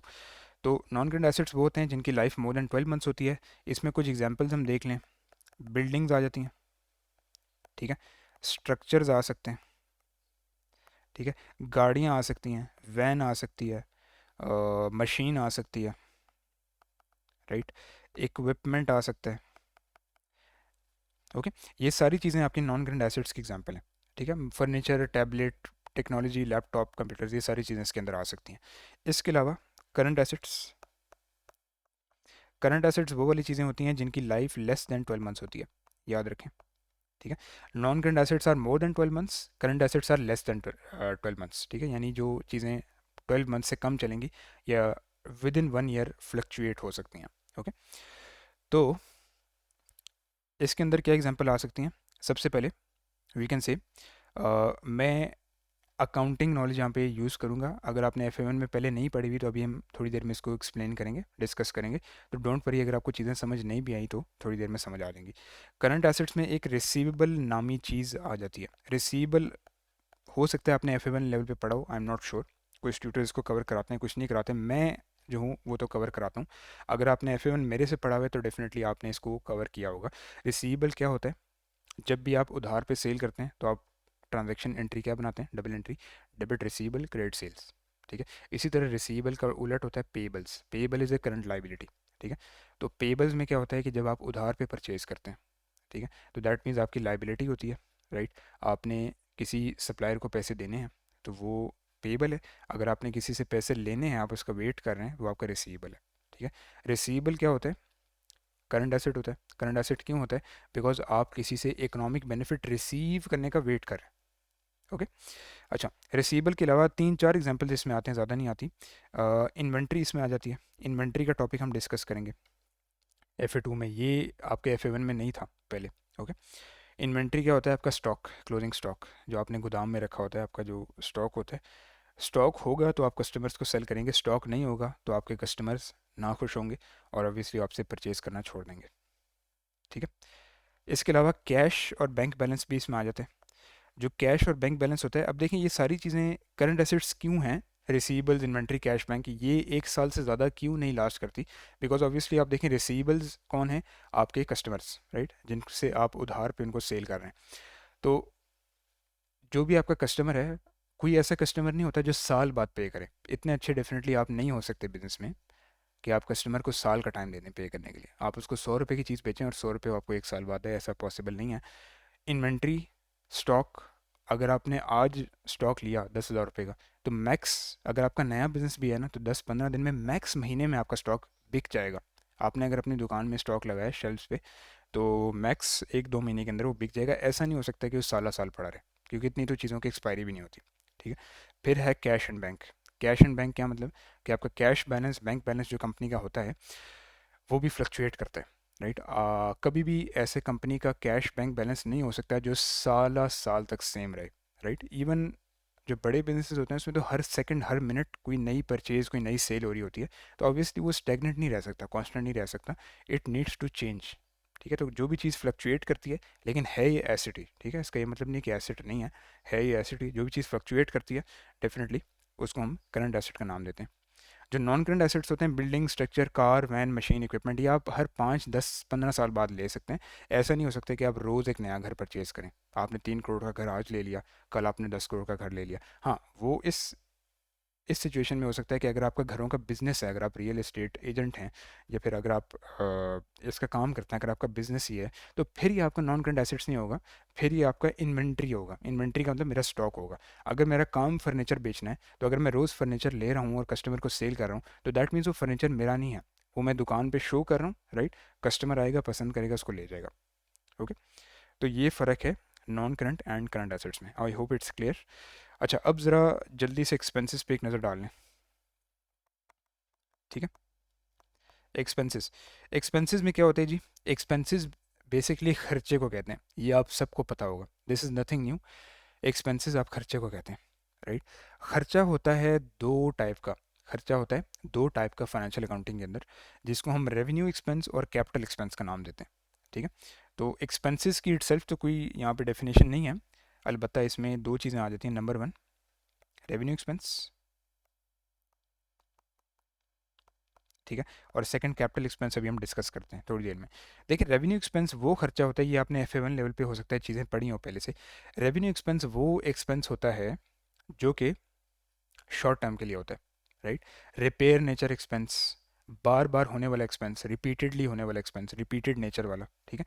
तो आप इसको शॉर्ट टर्म एक्सपेंस भी कह सकते हैं, शॉर्ट टर्म एक्सपेंस, ठीक है। रिपीटेड नेचर, रिपीटेड नेचर, ऐसा खर्चा जो बार बार होता है, राइट। जो कि आप daily expenses, daily life expenses भी कह सकते हैं, रोज़मर्रा के खर्चे, ठीक है, ये नाम भी आप इसको दे सकते हैं, डेली लाइफ एक्सपेंसेस, ठीक है। या फिर जी आप इसको ये भी कह सकते हैं, रिपेयर नेचर एक्सपेंसेस। कंपनी में, क्योंकि डेफिनेटली अभी हम सब कुछ कंपनी के लिहाज से पढ़ रहे हैं, कंपनी में शीशा टूट गया, टेबल टूट गया, लैपटॉप ख़राब हो गया, मशीन ख़राब होगी, मशीन ब्रेक डाउन होगी, गाड़ी ख़राब होगी, राइट। कोई भी चीज़ ख़राब हो सकती है, तो आपने उसको रिपेयर करना होगा, आपने उसको मेंटेनेंस करनी होगी, राइट। तो ये मेंटेनेंस वाले तमाम खर्चे जो हैं रेवेन्यू एक्सपेंस के अंदर आते हैं, ठीक है। तो रेवेन्यू एक्सपेंस ऐसा खर्चा होता है जो कि आपको कोई लॉन्ग टर्म फ़ायदा नहीं पहुंचा रहा, ठीक है। ये भी बात यहाँ पे मैं लिख देता हूँ, नो लॉन्ग टर्म बेनिफिट, आपको इस चीज़ से कोई लॉन्ग टर्म बेनिफिट नहीं मिलता, ठीक है। इसके अलावा जो सेकंड वाला है, इसके इससे ज़्यादा आपने रेवेन्यू एक्सपेंस में इसकी जो डिस्कशन है वो नहीं करनी, क्योंकि अगर आप इससे ज़्यादा इसको डिस्कस करेंगे तो टाइम वेस्ट करेगा, ठीक है। हर चीज़ को सिंपल एंड प्रिसाइज रखना है आपने। इसके अलावा आपके पास है कैपिटल एक्सपेंस, ठीक है। कैपिटल एक्सपेंस में क्या होता है जी? कैपिटल एक्सपेंस में आपके लॉन्ग टर्म खर्चे आ जाते हैं। जैसे रेवेन्यू एक्सपेंस शॉर्ट टर्म था, कैपिटल एक्सपेंस जो है वो है लॉन्ग टर्म एक्सपेंस, ठीक है। लॉन्ग टर्म एक्सपेंस वो होता है जो कि आपको बेनिफिट पहुंचा रहे हैं, ठीक है। लॉन्ग टर्म बेनिफिट ही आपको पहुंचाएगा। अब इसके अंदर डिफरेंट एग्जांपल्स आ जाती हैं। Purchase of new non current asset, ठीक है। अगर आप कोई नया नॉन करंट एसेट खरीद रहे हैं, तो ये आपका एक कैपिटल एक्सपेंस है, ठीक है। आप बिल्डिंग, स्ट्रक्चर, गाड़ी, वैन, मशीन, इक्विपमेंट कुछ भी ले रहे हैं, फैक्ट्री, ये तमाम चीज़ें कैपिटल एक्सपेंस है, बिकॉज कैपिटल का मतलब है पैसा। अभी हम आगे डिस्कस करेंगे, बट अभी याद रखें कैपिटल का मतलब है पैसा। आपने अक्सर एक वर्ड सुना होगा, अगर आप आर्टिकल्स वगैरह पढ़ते हैं बिजनेस के, कुछ स्टूडेंट्स होते हैं जो इसके शौकीन होते हैं, कैपिटल इंटेंसिव, आपने ये नाम अक्सर सुना होगा पहले, राइट। तो एक बिजनेस कैपिटल इंटेंसिव तब होता है जब उसको डेली लाइफ में चलने के लिए पैसे बहुत चाहिए होते हैं, राइट। कैपिटल इंटेंसिव का ये मतलब भी हो सकता है कि वो बिज़नेस जो कि लॉन्ग टर्म एसेट्स के अंदर, एसेट मैनेजमेंट कंपनीज होती हैं जो लॉन्ग टर्म चीज़ों के अंदर इन्वेस्ट करें, ठीक है। That can also mean capital. तो कैपिटल एक्सपेंस वो होता है जो कि आपको लॉन्ग टर्म बेनिफिट पहुंचाता है, लॉन्ग टर्म फ़ायदा पहुंचाता है। अब एक चीज़ याद रखें, एक चीज़ याद रखें कि कैपिटल एक्सपेंस का हमेशा ये मतलब नहीं है कि आप नया नॉन करंट एसेट खरीदेंगे, ठीक है। ये आप खरीद भी सकते हैं, लेकिन कुछ कंपनीज होती हैं जो कि रिस्टोरेशन का काम भी करती हैं, राइट। मैंने खुद देखा है कुछ कंपनीज एक प्रॉपर बिजनेस इस तरह चला रही हैं कि उनका जो नेचर ऑफ बिजनेस है, नेचर ऑफ कारोबार ही ऐसा है कि वो पुरानी चीज़ें लेती हैं जो खटारा कंडीशन में होती हैं। आप कुछ भी ले सकते हैं, पुरानी गाड़ियाँ ले सकते हैं, उनको रिस्टोर करके उस पर खर्चा करके आप उनको नया बेचें, राइट, नया करके बेचें। आप पुराने जो है बोसीदा घर ले सकते हैं, राइट, जो आपको सस्ते प्राइस में मिल जाते हैं, और उसको आप रेनोवेट करके अच्छे से पैसों में रेंट पे लगा दें या फिर आप उसको सेल कर दें। ठीक है, तो ये चीज़ें जो है ना, रिस्टोरेशन वाली चीज़ें जिस पे लाखों रुपए, आपके हज़ारों रुपए, लाखों रुपए लगते हैं, उसको एक चलती हुई हालत में लाने के लिए ये भी चीज़ें कैपिटल एक्सपेंस में आप शुमार कर सकते हैं। ठीक है, तो ये आप यहाँ पे लिख सकते हैं, in the life of improvement in the life of non current asset. कोई ऐसा नॉन करंट एसेट है जो कि एग्जिस्टिंग है, ठीक है, ऑलरेडी वो चल रहा है, उसकी लाइफ में आपने इम्प्रूवमेंट कर दी। ठीक है, इसकी एग्जांपल ऐसे भी हो सकती है, फॉर एग्जांपल कि आपके पास एक ऑफिस बिल्डिंग थी जहाँ पे अभी आप ऑपरेट करें, उसमें ग्राउंड फ्लोर था और फर्स्ट फ्लोर था। ठीक है, ये दो आपके ऑफिस के फ्लोर्स थे। अब आपने सोचा कि यार हमारे एम्प्लॉयज़ बढ़ रहे हैं, काम भी बढ़ रहा है, क्लाइंट्स भी ज़्यादा आ रहे हैं, तो क्यों ना हम एक सेकंड या थर्ड फ्लोर भी बनाएं। ठीक है, उसके आपने रेलिवेंट काउंसिल से, रेलिवेंट गवर्नमेंट से, रेलिवेंट डिस्ट्रिक्ट से आपने परमिशन ली, और आपको परमिशन मिल गई, आपने लाइसेंस ले लिया, आपने सेकंड फ्लोर भी कंस्ट्रक्ट कर दिया। ठीक है, तो ये रेनोवेशन वाला खर्चा है, अपग्रेडेशन वाला खर्चा है, राइट। और ये ऑब्वियसली सस्ता नहीं है। सेकंड फ्लोर आपका चंद सौ या चंद हज़ार रुपये में नहीं बनेगा, उस पर हो सकता है लाखों या मे भी करोड़ों रुपए लग जाएं। अगर आपकी बिल्डिंग है तो हो सकता है उस पर अच्छे खासे खर्चा हो जाए। तो डेफिनेटली ये भी आपका एक improvement of non current asset में कंसिडर होगा। This will be your capital expense as well. तो आई होप आप लोग बात को समझ रहे हैं। रेवेन्यू एक्सपेंस वो है जो कि आपको कोई फ़ायदा नहीं देता, एक नॉर्मल खर्चा है जो कि आप डेली लाइफ में करते हैं, राइट। खाना खाते हैं, कोई चीज़ परचेज़ करते हैं, कोई चीज़ टूट गई है उसको मेंटेन करते हैं। लेकिन अगर आप किसी चीज़ में इम्प्रूवमेंट कर रहे हैं, राइट, लेट्स से अगर आपकी फैक्ट्री की छत डैमेज हो गई, उसकी सारी टाइलें टूट गई, कोई स्टॉर्म वगैरह आया, तूफान आया, उसकी वजह से आपकी सारी फैक्ट्री की टाइलें टूट गई। ठीक है, अगर आप उन्हीं टाइलों को रिपेयर करवा रहे हैं ना, तो this will be your revenue expense. लेकिन अगर आप सोचते हैं कि यार अच्छा भी नुकसान हो गया, राइट, तो क्यों ना मैं टाइलों को रिपेयर करने के बजाय एक सेकंड छत डाल लूँ इसके ऊपर, जिसके ऊपर मैं और मशीनरी लगा लूँ, उसके ऊपर ऑब्वियसली आपके लाखों रुपए लगेंगे। तो अब ये रेवेन्यू एक्सपेंस नहीं है, अब ये क्या हो जाएगा, this will be your capital expense. ठीक है, तो ये जो कॉन्ट्रास्ट है, ये जो यहाँ पे डिफरेंस है, ये समझना काफ़ी इंपॉर्टेंट है। ठीक है, एसेट हो गया, एक्सपेंसेस हो गए, अब लाइबिलिटी और कैपिटल को हम डिस्कस करेंगे, फिर इंशाल्लाह हम वाइंड अप करेंगे, and then hopefully we will look at one example. ठीक है, चलें अब आ जाएं आप लोग लाइबिलिटी पे। ठीक है, तो देखें लाइबिलिटी भी समझना काफ़ी आसान है, इसमें कोई ऐसी मुश्किल रॉकेट साइंस नहीं है। लाइबिलिटी की पहले हम डेफिनेशन देखते हैं, फिर हम अगली चीज़ें देखेंगे। लाइबिलिटी की डेफिनेशन होती है जी,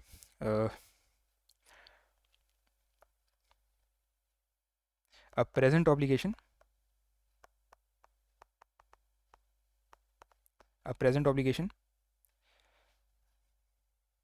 arising due to a past event from which economic benefits will be outflowed। चलें, जैसे हमने एसेट की डेफिनेशन में हाईलाइट करके पॉइंट्स को समझा था, मेमोराइज नहीं करना, समझना है। ठीक है, जैसे हमने वहाँ पे पॉइंट्स को समझा था, यहाँ पे भी हम लोग पॉइंट्स को समझ लेते हैं। ठीक है, लाइबिलिटी में दो तीन की वर्ड्स हैं। सबसे पहले प्रेजेंट ऑब्लिगेशन। ऑब्लिगेशन का क्या मतलब है, फिलहाल याद रखें, ऑब्लिगेशन को हम प्रॉमिस कहते हैं, वादा कहते हैं। ठीक है, किसी चीज़ का वादा, प्रॉमिस, ये होता है ऑब्लिगेशन। ठीक है, इसकी प्रॉपर फर्दर डिस्कशन है जो कि हम इसके अपने चैप्टर के अंदर करेंगे। FA2 में एक चैप्टर आता है जिसका नाम provisions, contingent liabilities, contingent assets है। तो उस प्रोविजंस वाले टॉपिक में ही हम लाइबिलिटी की सारी डिस्कशन करेंगे। ठीक है, उसमें ऑब्लिगेशन की फर्दर एग्जांपल्स भी हैं, खैर वो हम उस चैप्टर के लिए छोड़ देते हैं। तो प्रेजेंट प्रॉमिस एक अभी का वादा है, arising due to past event. ठीक है, ये कब अराइज हुआ होगा, किसी पास्ट इवेंट की वजह से। अब पास्ट इवेंट क्या हो सकता है कि आपने किसी सप्लायर से लेट से सामान खरीदा है। एक बेसिक लाइबिलिटी की एग्जांपल क्या है, पेबल्स, अकाउंट पेबल, क्रेडिटर भी आप उसको कह सकते हैं। ठीक है, रिसीबल को क्या कहते हैं, डेटर्स, DEBTORS, राइट। क्रेडिटर्स किस चीज़ को कहते हैं, जब आपने किसी के पैसे लौटाने हो।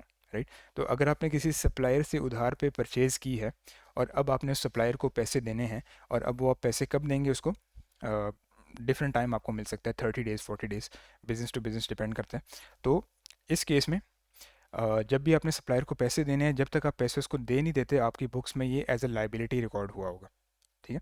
तो प्रेजेंट प्रॉमिस है मेरे ऊपर उन गुड्स का जो कि मैंने लेट से जनवरी के स्टार्ट में परचेज़ किए थे। 1 जनवरी को मैंने गुड्स परचेज़ किए थे, राइट। और आज है जी लेट से जनवरी का एंड। ओके।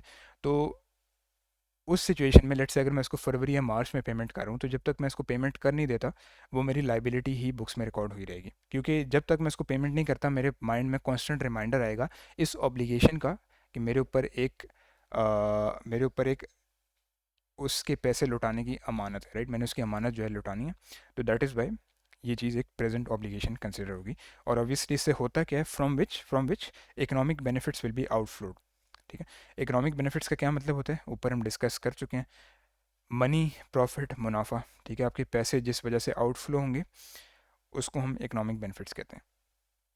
ठीक है। तो लाइबिलिटी जब आप पे कर देंगे, तो अल्टीमेटली होगा ये कि आपके जो मनी है, इकोनॉमिक बेनिफिट्स हैं, वो आउटफ्लो होंगे। और जब वो आउटफ्लो हो जाएंगे, तो आपकी लाइबिलिटी सेटल हो जाएगी। ठीक है। लाइबिलिटी आपकी कैंसिल हो जाएगी। लाइबिलिटी की भी दो फर्दर टाइप्स होती हैं। ठीक है। First of all, non current liability. थोड़ा सा क्लियर ज़रा इसको लिख लेते हैं।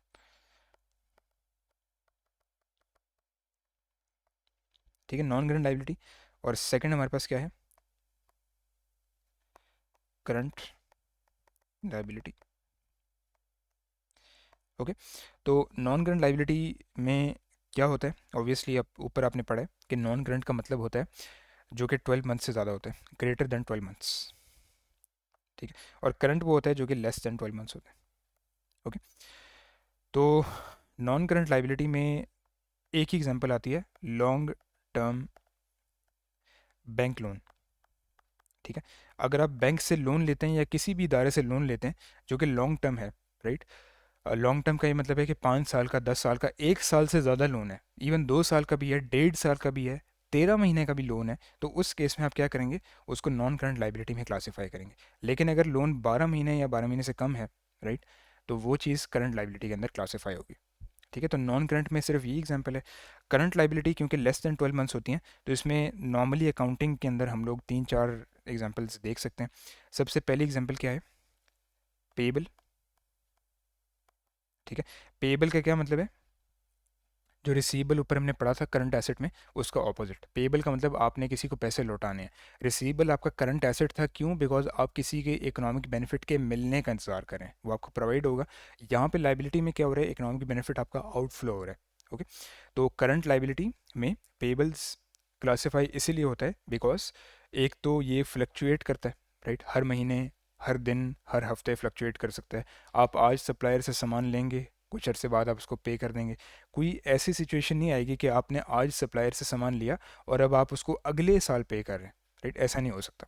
सप्लायर मैक्सिमम आपको कितना टाइम दे सकते हैं, 1 महीना, 40 दिन, मैक्स 2 महीने, अगर आपका बिजनेस बहुत अच्छा है। ठीक है। तो पेबल आप मैक्स कब तक सेटल कर देंगे, 12 मंथ्स के अंदर अंदर, राइट, 1 2 महीने तक। इसके अलावा इसमें बैंक ओवरड्राफ्ट भी आता है। This is one more example. Bank overdraft basically short term loan को कहते हैं। ठीक है। शॉर्ट टर्म लोन, चले मैं अलग से भी लिख देता हूँ, क्योंकि शॉर्ट टर्म लोन की एक्चुअल डेफिनेशन तो कुछ और होती है।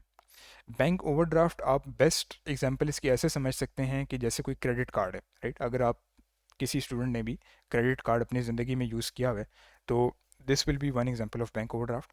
क्योंकि ओवरड्राफ्ट में होता ही है कि आप जो बैंक है उसको ये इंस्ट्रक्ट करते हैं कि भाई मैं अपना बैलेंस ना ज़ीरो पे मेंटेन करूँगा, राइट। मैं अपना बैलेंस ज़ीरो पे मेंटेन करूँगा। ऐसा कभी नहीं होगा कि मैं अपना बैलेंस पॉजिटिव करूँगा। मेरा बैलेंस ज़ीरो पे मेंटेन होगा। जो भी मैं खर्चे करूँगा वो मैं नेगेटिव बैलेंस में करूँगा, राइट। डेफिनेटली मैं कोई स्पेंड मनी ट्रांजैक्शन करूँगा, मैं खर्चा करूँगा, कोई भी चीज़ मैं परचेज़ करता हूँ, बिल्डिंग परचेज़ करता हूँ, कुछ भी करता हूँ, राइट। तो मेरा जो बैंक बैलेंस है वो नेगेटिव चला जाएगा, राइट। और मैंने कुछ अरसे में उस पैसों को लौटाना होगा, राइट। तो हम ये कहते हैं कि bank overdraft is repayable on demand. ये हम आगे पढ़ेंगे लाइबिलिटी के टॉपिक में।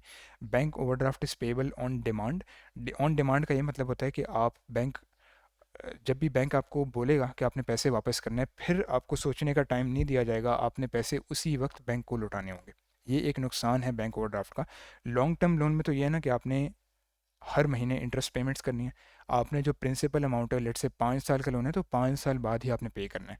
अगर आपने सोचा भी जल्दी पे करने के लिए, तो उल्टा उसमें पेनल्टी आपके ऊपर लग जाएगी। राइट, उल्टा आपको ज़्यादा पैसे उसमें पे करने पड़ेंगे। बैंक ओवरड्राफ्ट में ऐसा नहीं होता। तो बैंक ओवरड्राफ्ट एक शॉर्ट टर्म फाइनेंसिंग के लिए बहुत अच्छी ऑप्शन है। राइट, अगर आपको जल्दी पैसे चाहिए तो bank overdraft is a very good option. और अगर आप उसका बैकअप इजीली अरेंज कर सकते हैं, अगर आप बैंक के कहने पे पैसे जल्दी से वापस कर सकते हैं, तो bank overdraft is a very good option for you. तो ये क्रेडिट कार्ड के अंदाज में ही काम करता है। और शॉर्ट टर्म लोन वो होता है जो कि 6 महीने का लोन, 8 महीने का लोन। आपके पास काफ़ी लोग, आई डोंट नो यहाँ पे ऐसा होता नहीं, बाहर वाले कंट्रीज़ में, स्पेशली यूके में, यूएसए में, अगर आपके पास टैक्स पे करने के पैसे नहीं हैं तो आप बैंक से लोन ले सकते हैं। उस पर आपको हो सकता है इंटरेस्ट रेट भी कम पड़े। तो अगर आपके पास टैक्स पे करने के पैसे नहीं है, क्योंकि हर इंडिविजुअल आजकल टैक्स पे करता है। राइट, अगर आपको बिजनेस में प्रॉफिट्स हो रहे हैं, अगर आपकी सैलरी है, इनकम है किसी भी तरह की, तो आपको टैक्स पे करना है। राइट, तो if you don't have money, right, आपने सारे पैसे अपने लगा दिए, तो आप शॉर्ट टर्म लोन ले सकते हैं। या अगर आपको सिर्फ आर्जी तौर के लिए पैसे चाहिए, तो आप शॉर्ट टर्म लोन ले लें। ये सारी चीज़ें कहाँ पे क्लासीफाई होती हैं? करंट लाइबिलिटी के अंदर। ठीक है जी। तो ये आई थिंक हमारी काफ़ी प्रोडक्टिव डिस्कशन होगी है। एसेट्स की डेफिनेशन हमने देख लिया है, एक्सपेंसेस हमने देख लिए हैं, रेवेन्यू, कैपिटल एक्सपेंस, लाइबिलिटी हम लोगों ने देख लिया है। एंड यस, एक चीज़ रह गई है विच इज़ कैपिटल। कैपिटल अभी तक हमने डिस्कस नहीं किया, उसको जल्दी से देख लें। कैपिटल, कैपिटल क्या होता है? बिजनेस में इन्वेस्टमेंट, आसान तरीके में, ठीक है, आसान लफ्ज़ों में, owners investment into the business. अब ओनर कैश भी इन्वेस्ट कर सकता है बिजनेस में, याद रखने वाली चीज़ है। ओनर कैश भी इन्वेस्ट कर सकता है बिजनेस में, ओनर कोई एसेट भी इन्वेस्ट कर सकता है बिजनेस में। तो देखें, एसेट भी एसेट होता है और कैश भी एसेट होता है। मैंने एक नया बिजनेस खोला, तो ज़ाहिर है वो 4 दीवारी वाला ऑफिस था। It was a empty office. मुझे ऑफिस टेबल चाहिए था, मुझे चेयर चाहिए थी, मुझे कंप्यूटर लैपटॉप सिस्टम चाहिए था, प्रॉपर एक रिसेप्शन डेस्क चाहिए था, प्रॉपर अपना ऑर्गेनाइज सिस्टम चलाने के लिए। तो मैंने सारी चीज़ें ली और बिज़नेस में इन्वेस्ट की। तो दैट मीन्स मैं बिज़नेस में पैसे नहीं डाल रहा, मैं बिज़नेस में फर्नीचर डाल रहा हूँ। फर्नीचर एक एसेट होता है, it's a non current asset. ठीक है, तो आपकी जो भी इन्वेस्टमेंट है बिज़नेस के अंदर, इट कैन बी एसेट और एंड कैश। ठीक है, आप पैसे भी इन्वेस्ट कर सकते हैं बिजनेस में और एसेट्स भी इन्वेस्ट कर सकते हैं, बात एक ही है। अगर आप कैश इन्वेस्ट करेंगे तो अल्टीमेटली उस कैश से आपने बाद में जाके एसेट्स ही खरीदने हैं, एसेट्स ही परचेज करने हैं। ठीक है, तो ये है जी owners investment into the business, जिसको हम कैपिटल कहते हैं। तो राइट नाउ हमारी जो टोटल डिस्कशन है वो हो चुकी है आइटम्स के ऊपर। ग्रुप 1 में याद रखें, चीज़ें इंक्रीज़ पे डेबिट होती हैं, डिक्रीज़ पे क्रेडिट होती हैं। ठीक है, ग्रुप 2 में आइटम्स जो हैं वो इंक्रीज़ पे क्रेडिट होती हैं, डिक्रीज़ पे डेबिट होती हैं। तो अगर ये वाला एरिया, ये वाला जो मैं यहाँ पे हाईलाइट कर रहा हूँ, ये अगर आपको क्लियर है, अगर शुरू में नहीं भी क्लियर, FA1 में इतना प्रोमिनेंटली आपने इसको नहीं भी डिस्कस किया, राइट, तो ये आपके पास परफेक्ट अपॉर्चुनिटी है इसको क्लियरिफाई करने के लिए। राइट, क्वेश्चंस हम बाद में करेंगे definitely through out the sessions going forward. Examples हम देखेंगे नेक्स्ट सेशन में इंशाल्लाह। तो उसमें अगर आपको ये चीज़ें याद नहीं भी रहती, डेफिनेटली मैं यही एज्यूम कर रहा हूँ कि फ़र्स्ट क्लास में तो आपको याद नहीं रहेंगी। राइट, अगर आप ये PDF अपने सामने रख लेते हैं वाइल डूइंग द क्वेश्चंस, तो दैन इट्स कम्प्लीटली फाइन, क्योंकि शुरू में मैं ये एक्सपेक्ट करता हूँ कि स्टूडेंट को एकदम से चीज़ें क्लियर नहीं होंगी। ठीक है, इसको आपको प्रैक्टिस करना पड़ेगा। जब तक आप उस कॉन्सेप्ट को अप्लाई नहीं करेंगे, आपको वो कॉन्सेप्ट माइंड के अंदर नहीं बैठ पाएगा। ठीक है, तो in order to understand it clearly, you have to first take the concept in your mind and then apply it on the questions. ठीक है जी, तो अभी के सेशन को इंशाल्लाह कंक्लूड करते हैं। I hope it was a productive session and I hope you enjoyed this. Right, चीज़ें हमने काफ़ी इसमें कवर कर ली हैं। If you have any queries और concern, you can contact me. ऊपर मैंने अपना नंबर दे दिया है, अगेन आपको मैं शो कर देता हूँ। This is the contact number for the enrolments as well.